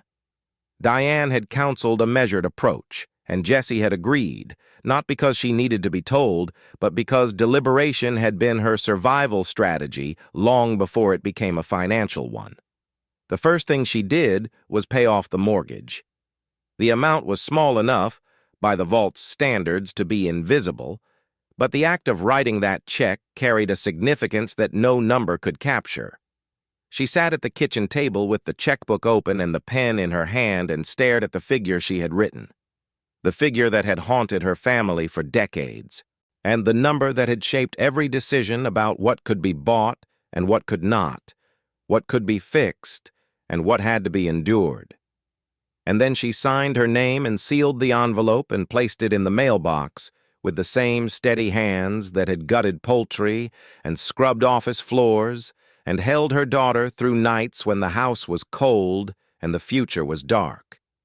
The second thing she did was take Lily to a doctor, not the urgent care clinic where they had always gone, the one with the fluorescent lights and the 2-hour waits and the physician who had never seen them before and would never see them again. A proper pediatrician in an office with a waiting room that had toys and books and a receptionist who called Lily by name when they arrived. The visit was routine, the kind of appointment that most families treated as ordinary and that Jessie had never been able to provide. She sat in the chair beside the examination table and watched her daughter answer questions about her health with the seriousness of a child who had learned early that adults paid attention to what you said and that saying the wrong thing could have consequences. When the doctor pronounced Lily healthy and growing well, Jessie thanked her with a steadiness that concealed the tears she would shed later in the truck, with the engine running and the windows up. She bought a new backpack. It was not the most expensive one in the store, and it was not chosen because of its brand or its color. It was chosen because Lily pointed to it and said she liked it, and for the first time in the child's life, liking something was sufficient reason to have it. The clasp worked, the zippers were smooth, the straps were padded in a way that suggested the manufacturer had considered the comfort of the person wearing it, and Lily ran her fingers over the fabric with an expression that Jessie would remember long after the backpack itself had been outgrown and replaced. The house was next. Not a new house? Not yet. That would come later, when the full scope of the financial plan had been established, and the advisory team Diane had assembled was confident that every decision served the long-term stability that Jessie demanded. For now, the house on the hill was repaired. The roof was replaced by a crew that arrived on a Tuesday morning and worked with the quiet efficiency of people who did this every day. The ceiling crack was sealed, and behind it, and the structure was reinforced so that the next winter would not reopen it. The refrigerator was replaced with one that did not hum. The sink was fixed so that it did not drip. The generator was retired in favor of a connection to the grid that made the house's power supply as reliable as everyone else's had always been. Each repair was small on its own, but together they constituted something Jessie had never experienced, a home that functioned without negotiation, without the daily triage of deciding which broken thing could wait and which could not. She walked through the rooms after the work was done, touching surfaces that were smooth and doors that closed properly and windows that sealed against the wind. And she felt as though she were meeting the house for the first time, at seeing what it had always wanted to be beneath the layers of neglect that poverty had imposed. Lily's room was repainted. The crayon drawings were carefully removed and preserved because Jessie understood that the value of those drawings was not diminished by the new walls. They were evidence of a childhood lived with imagination and resilience, and they deserved to be kept even as the circumstances that had produced them were being changed. New furniture replaced the old, chosen with the same practicality that had always governed Jessie's decisions, but without the constraint that had once made practicality a synonym for deprivation. Lily's bed had a frame that did not creak. Her desk had drawers that opened. Her bookshelf was filled not with library loans that had to be returned, but with books that belonged to her, chosen by her, and arranged with the pride of ownership that every child deserved and that this particular child had earned through patience she should never have been asked to demonstrate. The college fund was established on a Wednesday afternoon in an office that smelled of coffee and new carpet, with a financial advisor who explained compound interest and projected returns with an enthusiasm that Jessie found both amusing and endearing. She did not understand every term he used, but she understood the principle, which was that money, properly managed, grew on its own, and that the growth could be directed toward a specific purpose. The purpose, in this case, was Lily's education, and the amount Jessie designated was large enough that the advisor paused mid-sentence and looked at her with an expression she had seen before on the face of the appraiser in the vault, a mixture of professional composure and genuine awe. She quit the processing plant on a Friday. She gave 2 weeks' notice, because that was what responsible people did, and she worked every remaining shift with the same attention she had always brought to the work. Her co-workers reacted with a range of emotions that mirrored the town's broader response. Some were genuinely happy for her, expressing it in the understated way of people who had known hard work long enough to recognize when someone had been released from it. Others were awkward, uncertain how to speak to a person whose circumstances had changed so dramatically that the common ground between them had shifted beneath their feet. Dale said nothing on her last day. He stood at his station and watched her walk out for the final time, and whatever he felt was hidden behind an expression that had lost its usual confidence. She quit the cleaning job the same week, with the same courtesy and the same measured grace.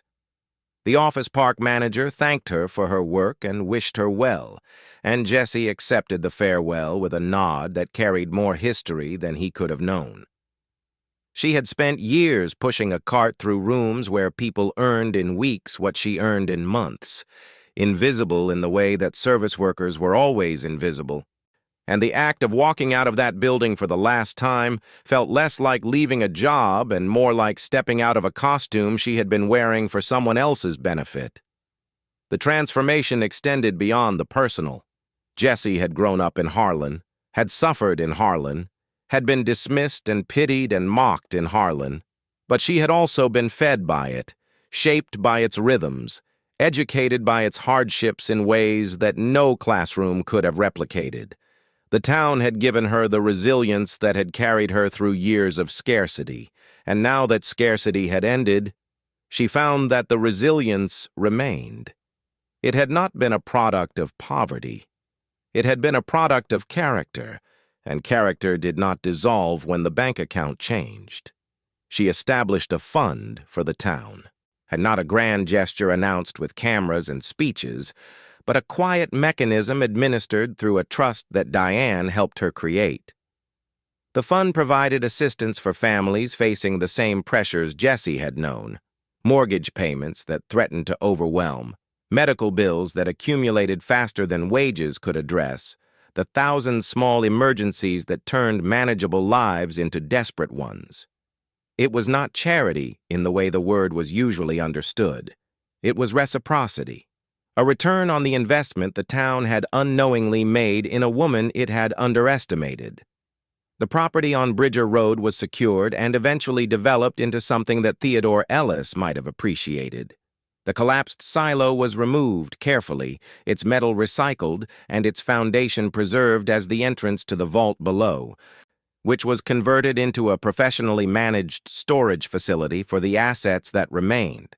The land around it was cleared and planted, not with crops, but with a small park that anyone could visit, a green space in a landscape that had seen too much neglect. A bench was placed near where the silo had stood, and on it was a small plaque that read simply, "Look beneath the surface." The newspaper ran a follow-up story several weeks after the initial report. A journalist from the city drove out to Harlan and spent 3 days interviewing people who had known Jessie before and after the discovery. The article was long and detailed, and it painted a portrait of a woman whose life had been defined by the kind of quiet endurance that rarely made headlines. Neighbors who had watched her leave for work before dawn.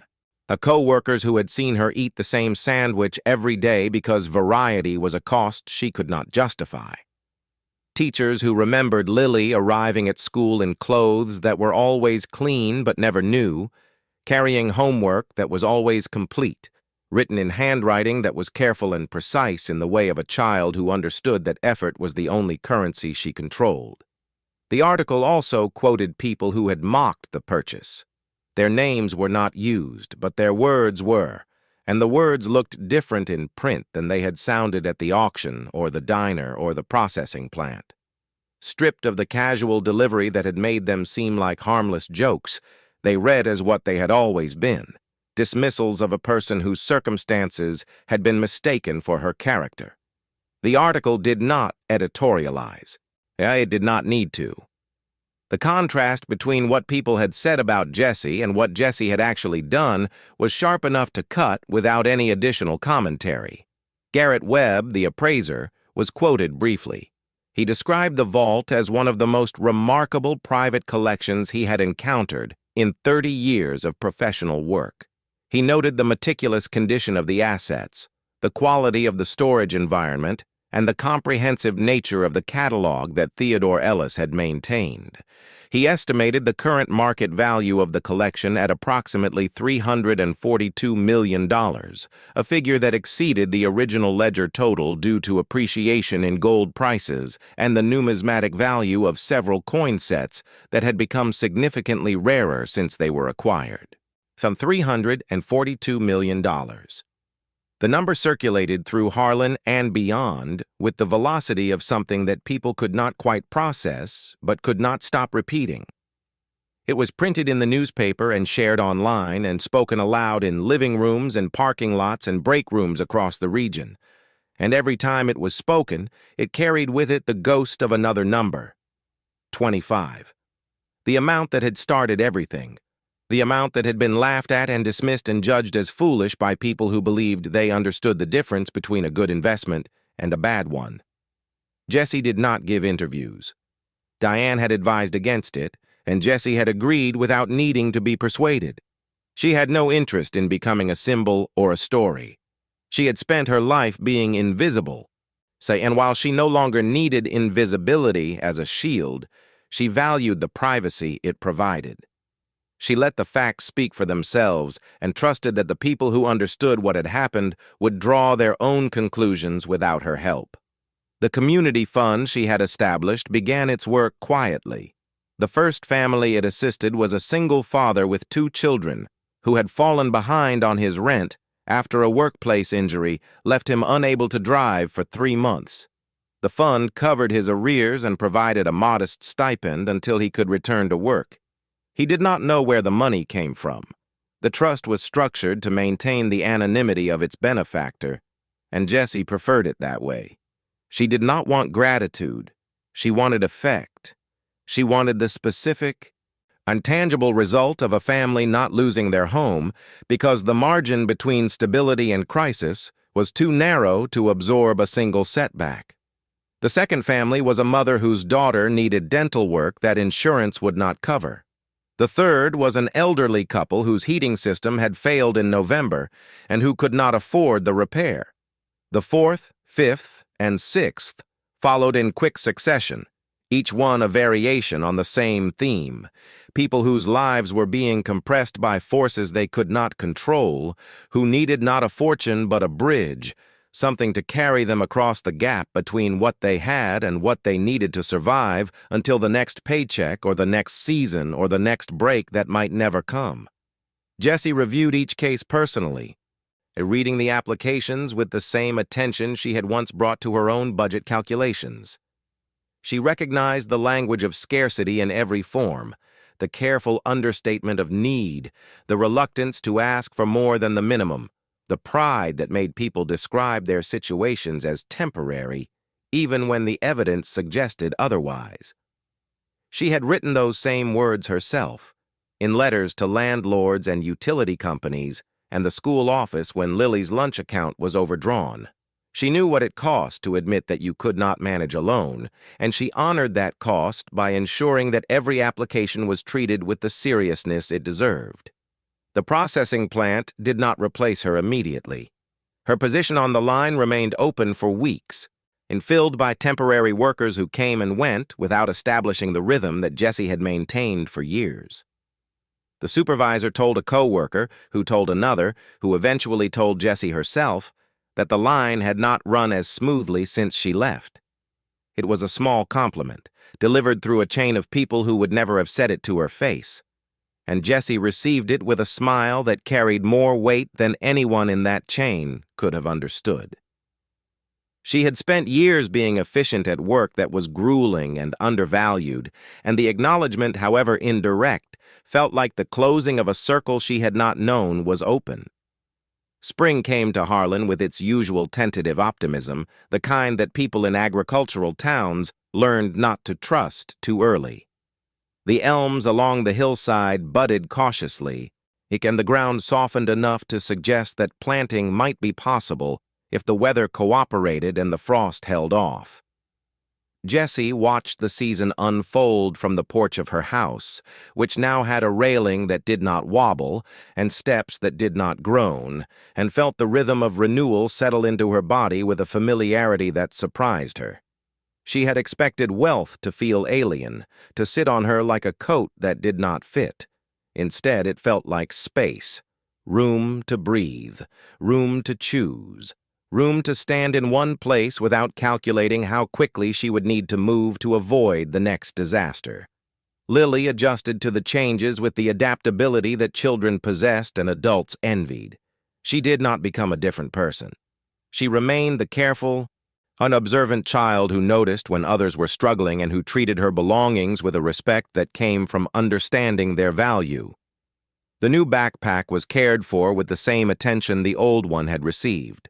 The books on her shelf were read multiple times, their spines creased by repetition rather than neglect.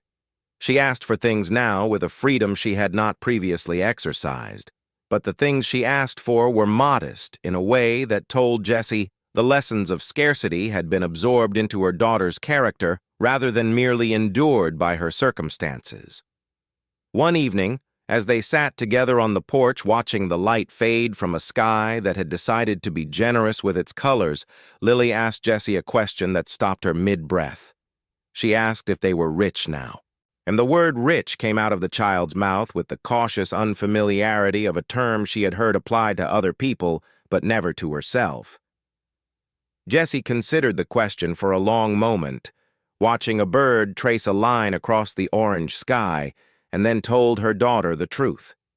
She said they had money now, more than they would ever need, but that rich was a word that described what you had, not what you were. What they were, she said, was the same as they had always been. They were people who paid attention, people who did not waste, people who understood that the value of something was not always visible on the surface, and that the willingness to look deeper was worth more than any number written in a ledger. Lily thought about this with the seriousness she brought to everything, then nodded once. It was as though filing the answer in a place where she could retrieve it later. She leaned against her mother's shoulder, and Jessie wrapped an arm around her, and they sat together in the fading light of a day that felt, for the first time in Jessie's memory, like it had given more than it had taken. Months later, as autumn settled over Harlan and painted the elms in shades of gold that reminded her inevitably of the bars on those underground shelves, Jessie stood on the porch of her repaired house and watched Lily walk to the school bus.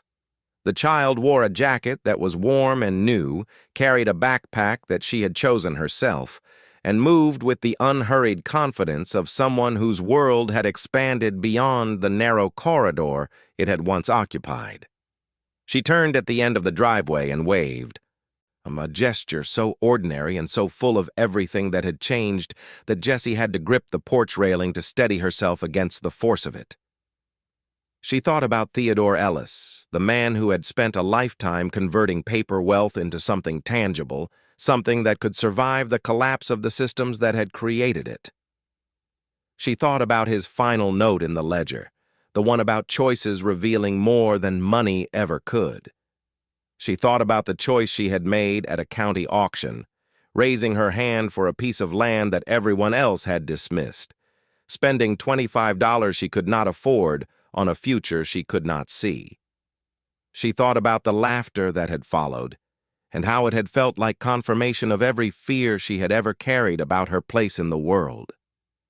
And she thought about the silence that had replaced it, and how silence could mean defeat or dignity depending on who was holding it. She thought about the corridor beneath the silo, the numbered plates on the walls, the steel door at the end, and the moment she had stepped through it into a room that contained more wealth than her family had earned in all their generations combined. She thought about Lily, about the drawings on the old walls and the books on the new shelf, and the college fund that was growing quietly in an account that bore her daughter's name. She thought about the processing line and the cleaning cart, and the sandwich eaten in the truck, and the boots with no tread, and the inhaler copays, and the ceiling crack, and the dripping sink, and all the small, relentless indignities of a life lived at the margin of what was bearable. And she thought about $25, the amount that had been too much for a loaf of bread and a gallon of milk in the same trip, the amount that had been the difference between keeping the lights on and sitting in the dark, the amount that had purchased a collapsed silo on a piece of land nobody wanted, on a road nobody traveled, in a town that had looked at her and seen nothing worth believing in. $25, and beneath it, everything. The wind moved through the elms, carrying the scent of turned earth and the distant sound of the school bus pulling away. Jessie stood on the porch of a house that no longer leaked, in clothes that were not chosen for their cheapness, holding a mug of coffee that was not weak, and watched the world continue as though nothing extraordinary had happened. Because from the outside, and that was exactly how it looked, a woman on a porch, a child on a bus, a town going about its business. But beneath the surface, everything had changed. And the woman who knew it best was the one who had always known that surfaces were the least reliable measure of what anything was truly worth. She finished her coffee, set the mug on the railing, and went inside. There was still work to do, not the kind that broke your body and paid you less than you deserved, the kind that built something, the kind that lasted, the kind that a daughter could look back on someday and understand not as luck, but as the consequence of a mother who refused to stop believing that the ground beneath her feet held more than anyone could see. Thank you so much for watching until the end. If you loved this story, check out the other videos on your screen now. I think you'll really enjoy them. And don't forget to subscribe if you haven't already. See you in the next story.